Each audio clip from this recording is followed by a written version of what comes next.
नमस्कार, मैं तरुण वर्मा और मैं एक क्लिनिकल साइकोलॉजिस्ट हूँ। इस वीडियो में अपनी सीरीज़ की एक नार्सिसिस्ट व्यक्ति के साथ कैसे डील करें को आगे बढ़ाते हुए मैं आपसे आगे के टॉपिक पर चर्चा करूँगा। पिछले वीडियो में मैंने जो टॉपिक शुरू किया था वो था गैस लाइटिंग, कि कैसे एक नार्सिसिस्ट व्यक्ति रिश्तों में गैस लाइट करके किसी को अपना विक्टिम बनाता है और कैसे उसे खुद ही अपने ऊपर डाउट करने के लिए मजबूर कर देता है, जिससे कि वो विक्टिम पर पूरा कंट्रोल बना सके और ऐसे में वो उसे इमोशनली अब्यूज़ करता रहता है ताकि वो खुद अपने कंट्रोल में बना रहे। इस वीडियो में बात करूंगा कि रिलेशनशिप्स में, आमतौर पर रिलेशनशिप्स में एक नार्सिसिस्ट व्यक्ति कैसे गैसलाइट करता है। सबसे आम तौर पर एक साइकोलॉजिस्ट के पास जो केसेस आते हैं गैस लाइटिंग के, वो अक्सर हस्बैंड वाइफ या गर्लफ्रेंड बॉयफ्रेंड के रिलेशनशिप के इश्यूज़ में ही आते हैं। गैस लाइटिंग सबसे ज़्यादा कॉमनली देखने में वहीं आती है जहां पर एक लड़का एक लड़की आपस में डेट कर रहे होते हैं। हस्बैंड वाइफ के मामलों में तो फिर भी ये चीज़ें काफ़ी ढक जाती हैं और जैसे तैसे दो लोग परिवार में एडजस्ट करके जीने की आदत डाल लेते हैं, और कई सालों के बाद जब डिवोर्स के हालात हो जाते हैं या जब एक पर्सन बहुत बुरी तरह अब्यूज़ हो चुका होता है, तभी ये मामले जो हैं ये काउंसलर्स की, साइकोलॉजिस्ट की नज़र में आते हैं। पर जैसे कि समय धीरे धीरे बदलता जा रहा है और लोग बहुत कॉमनली डेटिंग करते हैं, अलग अलग ऐप्स का इस्तेमाल करते हैं, अपने आसपास के लोगों के साथ जो उनके पहचान के होते हैं उनके साथ डेट करते हैं, तो डेटिंग में ये बहुत कॉमन एक्सपीरियंस होता है गैस लाइटिंग का। तो एक पार्टनर दूसरे पार्टनर को कैसे इमोशनली अब्यूज़ करता है, उसे विक्टिम बना लेता है, यहाँ सबसे कॉमनली देखने में आते हैं गैस लाइटिंग के एग्जाम्पल्स। बाहर से देखने पर लगेगा कि ये जो रिलेशनशिप्स होती हैं ये परफेक्ट हैं, और इसी तरह से जो कपल है ये सबके सामने एक इमेज पोर्ट्रे करेंगे, दिखाएंगे कि हाँ उनकी रिलेशन तो बिल्कुल अच्छी चल रही है, सोशल मीडिया पे बड़े सारे पिक्स शेयर करेंगे, दूसरों के सामने ऐसे डिस्प्ले करेंगे कि सब परफेक्ट है। पर एक नार्सिसिस्ट जो होता है वो बहुत शुरुआती स्टेजेस पर ही अपना इमोशनल अब्यूज़ चालू कर देता है, गैसलाइट करना शुरू कर चुका होता है। भले ही देखकर लगे कि किसी का रिलेशनशिप 2 4 6 महीने तो बहुत अच्छा चला, बहुत परफेक्ट रिलेशनशिप थी, पर असल बात ये होती है कि करीब करीब ऐसे सभी रिश्ते जहाँ पर कहीं भी नार्सिसिस्टिक पर्सन मौजूद होगा, गैस लाइटिंग बहुत शुरुआती स्टेजेस पर ही शुरू हो चुकी होती है। जैसे कि मान लीजिए कि कोई प्लान बना था ट्यूसडे का, और वो ऐसे बताएंगे कि हाँ मेरा तो पूरा प्लान था, मैं तो तुम्हारे साथ मिलना चाहता था, पर फिर तुमने जो था ये इशू क्रिएट कर दिया, इस वजह से मुझे वेडनेसडे को अपना प्लान डिले करना पड़ा। हालांकि वो अपनी लाइफ में पूरे फ्री होंगे, उनके पास कुछ ज़्यादा करने का नहीं होगा, हो सकता है कि वो ट्यूसडे को अवेलेबल हो, पर सिर्फ दूसरे पर्सन को ऐसा एहसास दिलाने के लिए कि उसने जो लड़ाई की है या बहस की है उसकी वजह से उन्हें डिले करना पड़ रहा है अपना प्लान, वो ऐसा यकीन दिलाएंगे पार्टनर को कि तुम्हारी वजह से ही मुझे प्लान बदलना पड़ा, नहीं तो मैं तो पहले से ही ट्यूसडे को मिलने के लिए तैयार था या तैयार थी। शुरुआत में ये सब चीज़ें जो होती हैं बड़ी कॉमन, बड़ी आम, बड़ी सिंपल लगती हैं कि हाँ मेरा पार्टनर मुझसे नाराज़ हो गया, वो नाराज़ हो गई, उसने नाराज़ होकर मेरा प्लान बदल दिया, वो मिलने नहीं आया, वो मिलने नहीं आई, या उसने फ़ोन पर बात करने को कहा था पर उसने फ़ोन नहीं किया क्योंकि मैंने उसका मूड ख़राब कर दिया। इस तरह की चीज़ें शुरुआत में तो ऐसे ही चलती रहेंगी, बड़ी इनोसेंट सी लगेंगी ये सब मिस्टेक्स, ये सब इश्यूज़, ये सब प्यार का, मोहब्बत का एक इंडिकेटर लगेगा, अटैचमेंट का एक साइन लगेगा कि हाँ छोटी मोटी इश्यूज़ तो होते ही रहते हैं। पर सच बात तो ये है, ये तो बस एक शुरुआत है, ये तो बस एक शुरुआत भर होती है, और धीरे धीरे धीरे धीरे कैसे एक नार्सिसिस्ट पर्सन दूसरे पर्सन पर पूरा कंट्रोल ले लेता है, उसकी ये बस शुरुआत भर होती है। आप रिलेशनशिप की शुरुआत में पूरी तरह से अपने पार्टनर में इन्वॉल्व हो जाते हैं, तो ऐसे में इन सब चीज़ों को रफा दफा करने की कोशिश करते हैं। वैसे अगर देखा जाए तो इस तरह के इंसिडेंट्स किसी भी रिलेशनशिप में हो सकते हैं। आप चाहें तो इनको आइसोलेशन में देख सकते हैं कि नहीं ये तो छोटा मोटा इंसिडेंट था, इसमें क्या बड़ी बात हो गई, क्यों ज़बरदस्ती ऐसा माना जाए कि गैस लाइटिंग हो रही है। और आप सच में खुद पर डाउट करेंगे, नहीं शायद हाँ मेरी गलती थी, शायद मुझे वो बात करनी नहीं चाहिए थी, शायद मैंने उसे हर्ट कर दिया। पर अगर इस तरीके की कम्युनिकेशंस, इस तरीके के इंसिडेंट्स, इश्यूज अगर बार बार आते हैं रिलेशनशिप में, बार बार ये साइन देते रहते हैं रिलेशनशिप में कि नहीं यहाँ कुछ नॉर्मल नहीं है, यहाँ ये जो मिसकम्युनिकेशंस हो रही हैं ये कुछ ज़्यादा ही हो रही हैं, तब आपको अपने से कुछ सवाल पूछने चाहिए। तब ये सही टाइम है कि आप खुद से सवाल पूछें। किसी भी पर्सन के लिए ये इंपॉर्टेंट होता है कि जब भी इस तरह के इंसिडेंट्स बार बार रिपीट होने लगें तो खुद पर सवाल करना चाहिए कि क्या हम सही इंसान के साथ हैं, क्या ये इंसान हमारे साथ सही तरह से बिहेव कर रहा है। ऐसे कई सारे सवाल खुद से पूछने ज़रूरी होते हैं। अगर आप एक नार्सिसिस्ट पर्सन के साथ रिलेशनशिप में हैं तो जैसे जैसे समय बीतता जाएगा आप पाएंगे कि इस तरह की डिस्क्रिपेंसीज, इनकन्सिस्टेंसीज और भी ज़्यादा देखने में आ रही हैं। जो भी आप कहते हैं उसका बिल्कुल उल्टा मतलब आपको बताया जाता है, उससे आपको बिल्कुल डाउट करवा दिया जाता है। आपको ही डाउट करवा दिया जाता है कि शायद आप ही ठीक से चीज़ें याद नहीं रख पा रहे हो, या शायद आप ही अपने पर कंट्रोल नहीं कर पा रहे हो। शायद आपको ही कब क्या कहना है, सोचना है, आपको खुद ही नहीं पता चल रहा है। आपको खुद पर डाउट कराने की ये शुरुआत हो चुकी होती है, जो धीरे धीरे आगे बढ़ती जाती है। आप शायद उनको कभी सजेस्ट करेंगे कि चलो किसी चाइनीज़ रेस्टोरेंट में चलते हैं, क्योंकि उन्होंने एक बार बताया था कि उन्हें चाइनीज़ फूड तो बहुत पसंद है, उनका फेवरेट है। पर फिर आपको ये रिस्पॉन्स सुनने में मिलता है, नहीं मुझे नहीं लगता ये सही आइडिया है, मेरे से तो चाइनीज़ खाना खाया ही नहीं जाता, मुझे तो बिल्कुल पसंद नहीं है ये। हाँ, पर मुझे इटालियन बहुत पसंद है, मेरे को एक जगह पसंद है जहाँ पर बड़ा स्वाद इटालियन खाना मिलता है। इस पॉइंट पर आप सोचने लगेंगे कि क्या आप बहरे हैं, क्या आपने पिछली बार ठीक से नहीं सुना था, क्या लास्ट टाइम उन्होंने सच में नहीं कहा था कि उन्हें चाइनीज़ खाना पसंद है। या आपको लगेगा कि वो कोई और व्यक्ति था जिससे मैं ये बात कर रही थी, या वो कोई और पर्सन था जिससे मैंने डेट पर कभी बात की थी, जो कह रहे थे कि हाँ उन्हें चाइनीज़ खाना पसंद है।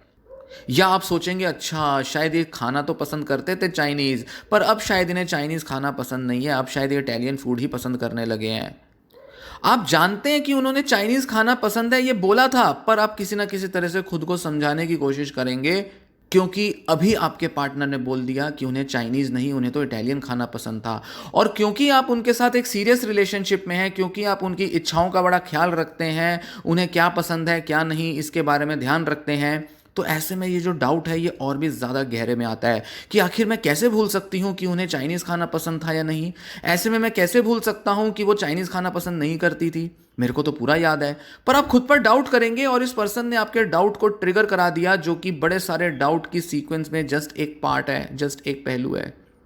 यही तरीका होता है नार्सिसिस्ट का, जहां वो छोटी बड़ी चीज़ों में आपको गिल्टी ठहरा देते हैं और आपको ऐसा महसूस कराते हैं कि आप उनके बारे में चीज़ें याद नहीं रखते, उनका ख्याल नहीं रखते, उनकी इच्छाओं के बारे में परवाह नहीं करते, उन पर पूरा ध्यान नहीं दे रहे। इसलिए जब वो मौका आता है तो इसी तरह के एग्जाम्पल्स को ढाल बनाकर आपको कमज़ोर बनाने की कोशिश करते हैं, आपको एब्यूज़ करते हैं और गैस लाइट करते हैं। यही उनके गैस लाइटिंग की स्ट्रेटजीज़ होती हैं। जैसे जैसे गैस लाइटिंग तेज़ होती जाती है, इंटेंसिटी बढ़ती जाती है इसकी, वैसे वैसे एब्यूज़र जो है वो आपको यकीन दिलाता जाता है, आपको ऐसा फील कराता है कि आप ही हैं जो कि अपनी बात से पलट जाती हैं, क्योंकि जो आपने पहले कहा था वो तो कुछ और था और अब जो कह रही हो वो कुछ और है। जैसे जैसे रिलेशनशिप की ड्यूरेशन बढ़ती जाती है वैसे वैसे गैस लाइटिंग के एक्सपीरियंसेस और भी गहरे होते जाते हैं। कुछ इस तरह की कन्वर्सेशंस आप नोटिस करेंगे कि वो होती हैं। जैसे कि एक एग्जांपल देता हूँ, आपने कहा मेरी फ्रेंड्स बड़ी एक्साइटेड हैं तुमसे मिलने के लिए, इस बार संडे को हम आपस में प्लान बनाते हैं मिलने का, मेरे फ्रेंड्स भी चाहते हैं तुमसे मिलना, उनको जब मैंने तुम्हारे बारे में बातें बताई हैं वो भी एक्साइटेड हैं तुमसे मिलने के लिए। तो एक नार्सिसिस्ट क्या कहेगा, अरे मैंने तो तुमसे कहा था कि हमें थोड़ा समय रुकना चाहिए कि इससे पहले हम अपने दोस्तों से मिलें या एक दूसरे को अपने दोस्तों से मिलवाएं। मैंने तुम्हें कहा था बड़े क्लियरली कि हम अभी किसी से नहीं मिलेंगे, बस हम आपस में ही रिलेशनशिप पे वर्क करेंगे। फिर आप कहते हैं अरे 2-3 दिन पहले ही तो तुमने कहा था कि तुम मेरे दोस्तों से मिलना चाहते हो, मैंने तुम्हें अपनी फ्रेंड के बारे में बताया था तो तुमने कहा कि तुम बड़े एक्साइटेड हो उससे मिलने के लिए, तुम भी उससे मिलना चाहते हो, उसमें इंटरेस्टेड हो मिलने में, तुम्हें भी मेरी दोस्त बड़ी फनी और बड़ी ह्यूमरस लगी थी, तुम्हें भी उसकी बातें सुनकर बड़ा इंटरेस्ट आया था और तुमने कहा था कि तुम मिलोगे। फिर वो नार्सिसिस्ट क्या कहता है, हाँ ये बात बिल्कुल सही है कि मैंने तुमसे अपने फ्रेंड को मिलवाने के लिए कहा था, या तुम्हें कहा था कि हाँ मैं तुम्हारी फ्रेंड की बातें सुनकर बड़ा खुश होता हूँ, मुझे भी हंसी आती है, पर इसका मतलब ये नहीं कि मैं आज ही मिलना चाहता हूँ, कुछ हफ्ते कुछ महीने तो तुम्हें रुकना ही चाहिए। हम एकदम से थोड़ी ना मिल सकते हैं कि अगर हमें किसी में इंटरेस्ट है तो हम अगले ही दिन मिलना शुरू कर दें। और तुमने भी कहा था कि हाँ ये अच्छा आइडिया है, एकदम से जल्दी जल्दी नहीं करना चाहिए, हमें भागा दौड़ी नहीं करनी चाहिए। पर अब ठीक है, तुम गई उनसे मिली, तुमने कह दिया कि हाँ प्लान बना लेते हैं कि मैं भी मिलने में इंटरेस्टेड होऊंगा, अब दिल मारकर मन मारकर जैसे तैसे मैं भी मिल ही लेता हूँ, अब क्या तुम्हें मैं नाराज़ करूँ बार बार, क्यों तुम्हारे फ्रेंड्स के नज़र में हमारी गलत इमेज जाए, चलो मिल ही लेते हैं। वो मान तो गए आने के लिए, पर आपको ये सोचने पर मजबूर कर रहे हैं कि उनका मन नहीं है मिलने का।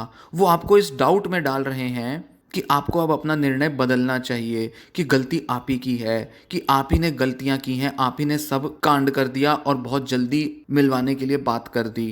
वो किसी तरह से कन्विंस करने की कोशिश कर रहे हैं आपको कि आप अपना डिसीजन बदलो और दोबारा सोचो कि क्यों आपको अपने दोस्तों से उन्हें नहीं मिलवाना, जबकि आप कहीं ना कहीं अंदर जानते हो कि गलती आपकी नहीं थी। आप जानते हो बड़ी क्लियरली कि आपके पार्टनर ने, जो कि नार्सिसिस्ट है, उसने बड़ा क्लियरली कहा था कि वो मिलना चाहेगा अपने दोस्तों से। तो ऐसे वो आपको ट्रैप करता है। और ऐसे में क्या करेगा नार्सिसिस्ट? बात पलटेगा, कुछ और टॉपिक पर आपका ध्यान ले जाएगा, किसी और तरह से आपको कंफ्यूज करने की, डाउट में डालने की कोशिश करेगा, आपसे एक और झूठ बोलने की कोशिश करेगा। जैसे, अच्छा मैंने उस दिन वो एक शॉप पे एक बड़ा अच्छा एक ड्रेस देखी थी जो मैं सोच रहा हूँ कि तुम्हें दिलवा दूँ। तुम्हें याद है कि तुमने कहा था कि अपनी फ्रेंड की शादी पर तुम वो पहनना चाहोगे? चलो आज उसको चलकर ऑर्डर करते हैं, या मैं उसे अमेज़ॉन से ऑर्डर कर दूंगा। इस एग्जाम्पल में आप देखेंगे कि आपके जो नार्सिसिस्टिक पार्टनर हैं वो इस तरह से आपको उलझाने की कोशिश करेंगे, एक ऐसी कन्वर्सेशन करने की कोशिश करेंगे जिसके लिए वो सिर्फ आप ही को रिस्पॉन्सिबल ठहराएंगे कि आप ही ने टॉपिक्स क्रिएट किए हैं। फ्रेंड के पास मिलवाने का जो प्लान है वो भी आप ही का क्रिएट किया हुआ है, ड्रेस खरीदवाने की जो इच्छा है वो भी आप ही की है। मतलब वो आप ही के लिए आपके घर आपके फ्रेंड्स के साथ भी मिलने आना चाहते हैं, और वो आप ही के लिए आपकी ड्रेस भी खरीदवाना चाहते हैं। मतलब वो तो हर चीज़ आपके लिए कर रहे हैं, पर आप हैं जो कि उनकी बातों को ध्यान नहीं देते, जो कि उनके केयर को नोटिस नहीं करते। वो आपको ड्रेस दिलवा रहे हैं फिर भी आप शिकायतें कर रही हैं। वो आपको नई नई चीज़ों की शॉपिंग करवाते हैं, आपके फैमिली या फ्रेंड्स के साथ कनेक्ट करने के लिए तो आपको वेट करने के लिए बोलते हैं। वो तो रिलेशनशिप को स्टेबल करने के लिए वर्क कर रहे हैं। वो हर तरह से आपको, नार्सिसिस्ट जो है, ये यकीन दिला देगा कि वो आपके साथ रिलेशनशिप में सीरियस तो है, वो आपकी परवाह भी करता है, ख्याल भी रखता है, पर फिर भी आपको डाउट करने पर खुद को मजबूर कर देगा कि जो भी इश्यूज क्रिएट हो रहे हैं वो आप ही क्रिएट कर रहे हैं, उनकी तो इसमें कोई गलती नहीं। आप ही जल्दबाजी कर रहे हो, आप ही उनकी परवाह जो करते हैं वो आपकी उस पर ध्यान नहीं देते हो, सब प्रॉब्लम्स आप ही के साथ हैं। वो तो बिल्कुल ठीक है। वो जानते हैं कि शायद इस ड्रेस के बारे में आपने उन्हें कभी नहीं कहा था, पर वो आपको स्पेशल फील कराना चाहते हैं ताकि आप उनके झूठ पर नजर मत डालो, उनके झूठ पर ध्यान मत दो। उन्होंने अपनी बात से पलटे हैं, पर वो ऐसा दिखाना चाहते हैं कि अब आप ये देखो कि वो आपकी कितनी केयर करते हैं। अरे मैं तो तुम्हारे लिए ड्रेस लेना चाहता हूँ, तुम्हें स्पेशल फील करा रहा हूँ, तुम्हारे मन की कोई बात पढ़ रहा हूँ। जबकि आपको शायद याद भी नहीं होगा कि आपने कब उस ड्रेस के बारे में उनसे कोई उम्मीद रखी होगी या इच्छा जाहिर की होगी। पर जब आप इनसे मान लो कॉन्फ्रंट करते हो और कहते हो कि नहीं मुझे तो याद नहीं मैंने कब इस ड्रेस के बारे में कहा था, तुमसे जो मैं बात कर रही हूँ तुमने वो तो बात मेरी मानी नहीं, अब तुम मुझे ड्रेस देकर मुझे खुश करने की कोशिश कर रहे हो। तो वो कहेंगे अरे तुम्हें याद नहीं उस दिन जब हम रात को वहाँ गए थे गाड़ी से दूर, वहाँ पे लॉन्ग ड्राइव पे, वहाँ पर रास्ते में तुम्ही ने कहा था जब तुम नाराज़ हो गई थी, मैंने तुम्हें कहा था कि अच्छा बताओ तुम्हें क्या चाहिए, तो तुमने ड्रेस के बारे में कहा था। पर शायद तुम्हें याद नहीं है, तुमने मुझे बताया था, तुमने कहा था कि मुझे कुछ स्पेशल फील नहीं कराते हो, तुम कुछ लेकर नहीं देते हो। याद करो तुमने बताया था कि तुम्हें नए कपड़े लेना बहुत पसंद है, देखो मैं तुम्हें लेकर दे रहा हूँ, तो तुम अब मुकर रही हो, मानती नहीं हो मेरी बात को। इस तरीके से नार्सिसिस्ट जो है वो आपको उलझा देता है। एक नार्सिसिस्ट पार्टनर जो है वो कहीं कोई भूली बिसरी कोई बात करी गई होगी, उसको जोड़ तोड़ के जैसे तैसे आपको कंफ्यूज करने की कोशिश करेगा। एक तरफ दिखाएगा कि आप स्पेशल हो, दूसरी तरफ आपको झूठ भी बोलेगा, थोड़ी सी बात को ढाल बनाकर उससे एक झूठ को परोसने की कोशिश करेगा और आपके अंदर डाउट डाल देगा कि आप भूल रहे हो या आप उनकी केयरिंग एटीट्यूड की परवाह नहीं करते हो। इस तरह से नार्सिसिस्ट पूरी तरह से आपकी लाइफ पर कंट्रोल रखता है। जब एक नार्सिसिस्ट देखता है कि वो अब आपको अंदर से तोड़ रहा है, तो नार्सिसिस्ट क्या करेगा, छोटे छोटे जो नज़र के धोखे हैं उनसे हटकर वो बड़े बड़े झूठ बोलने पर उतर आएगा। वो आपको ऐसा बोलने लग जाएगा जो कि आपने या तो किया ही नहीं है या कभी कहा ही नहीं है। वो या तो कहेगा तुमने ऐसा कहा था, तुमने वैसा कहा था, या नहीं तुमने थोड़ी ना कहा था, तुमने वो थोड़ी ना कहा था। इस तरीके से आपको वो मैनिपुलेट करने की कोशिश करेगा, पूरी तरह से आपकी मेमोरी में आपको कंफ्यूज कर देगा। और कोई इंसिडेंट में अगर आपको याद भी आ रहा होगा कि हाँ मैंने ऐसा कुछ कहा तो था, पर वो बातों को इस तरह से मैनिपुलेट कर देगा और ऐसे झूठ परोसने की कोशिश करेगा जैसे उसी को पता है कि आपने क्या बोला था। मतलब आपको तो याद नहीं पर उसे हर चीज़ याद है, वर्ड बाय वर्ड याद है। वो इस तरह से आपको धोखा देने की कोशिश करेगा, ऐसे वो आपको मैनिपुलेट करेगा। कुछ ऐसे ही अजीब-अजीब मैनिपुलेशंस ये नार्सिसिस्ट करते हैं। जैसे बताएँगे कि हाँ, मैं अभी भूखा नहीं हूँ, मुझे अभी खाना नहीं खाना, मेरा अभी मन नहीं है। फिर आप नीचे खाना-वाना बना के, पका के रख देते हो, थोड़ी देर सो लेते हो या कोई टीवी शो देख लेते हो। उसके बाद जब आप खाना खाने जाते हो तो पता चलता है वहाँ पर जो आपका पार्टनर है वो खुद ही खाना खा रहा है। अरे! तुम तो कह रहे थे कि तुम्हें भूख नहीं लगी और अब तुम खाना खा रहे हो, तुमने पहले क्यों नहीं बताया? वो क्या कहेंगे ऐसे में? अरे तुम्हें पता तो है कि शाम को काम करने के बाद मुझे भूख लगती है और मुझे थोड़ा बहुत कुछ खाने की नीड होती है और मेरे से भूख जो है वो कंट्रोल नहीं हो पाती ऐसे टाइम पर, तो थोड़ा सा तो तुम्हारे को मेरे लिए बना ही लेना चाहिए था, पर देखो तुमने तो सिर्फ अपने लिए खाना बना लिया। मैं तुम्हारे बारे में हमेशा ध्यान रखता हूँ और तुम देखो अपना ही खाना बनाकर बैठ गई हो। इस तरह से वो आपको डाउट देंगे और आपको झूठ बोलने की कोशिश करेंगे।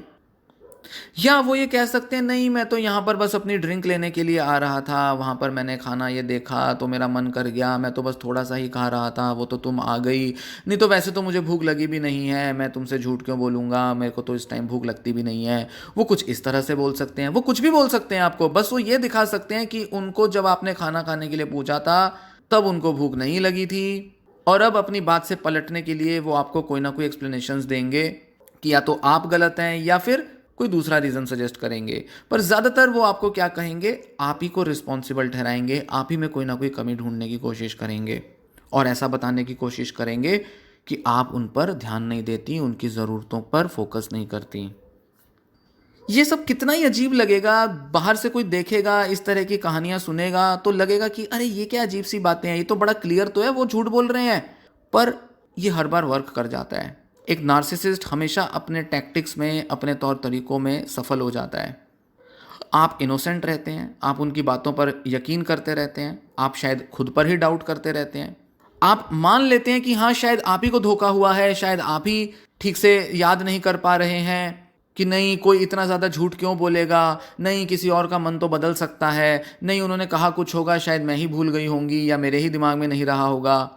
आप खुद को यही यकीन दिलाते रहते हैं कि कोई इतना बड़े झूठ कैसे बोल सकता है और एक्चुअल में वो सच में आपसे झूठ ही बोल रहे होते हैं। वो आपके मुंह पर सफ़ेद झूठ बोल बोल कर आपको मैनिपुलेट करते रहते हैं। हर बार जब ऐसी छोटी-छोटी, बड़ी-बड़ी इश्यूज़ जब होते हैं, आपकी जो सेल्फ वर्थ है, आपका जो सेल्फ कॉन्फिडेंस है, सेल्फ रिस्पेक्ट है, वो धीरे-धीरे टूटती जाती है, गिरती जाती है। आप अपने को बहुत ही नीचा, बहुत ही कमज़ोर, बहुत ही लाचार महसूस करते जाते हैं और अपने बारे में हर चीज़ को क्वेश्चन करने लगते हैं, अपने को पूरी तरह से सवालों के कटघरे में खड़ा कर देते हैं और आपको आपका पार्टनर तो कभी गलत दिखता ही नहीं है, क्योंकि आप जितने भी प्रयास लेते हैं उन्हें गलत देखने का, वो आपको उल्टा मैनिपुलेट करके आपको ही आपकी नज़र में गलत सिद्ध कर देते हैं। तो ये वीडियो में दी गई जानकारी आपको पसंद आई हो, वीडियो को लाइक कर लें। इसी टॉपिक को आगे बढ़ाते हुए अगले वीडियो में इसी से रिलेटेड एक और गैसलाइटिंग स्ट्रेटजी शेयर करूंगा कि कैसे नार्सिसिस्ट लोग जो हैं वो अपने परिवार में गैसलाइट करते हैं। ये वीडियो यहीं समाप्त होती है। धन्यवाद।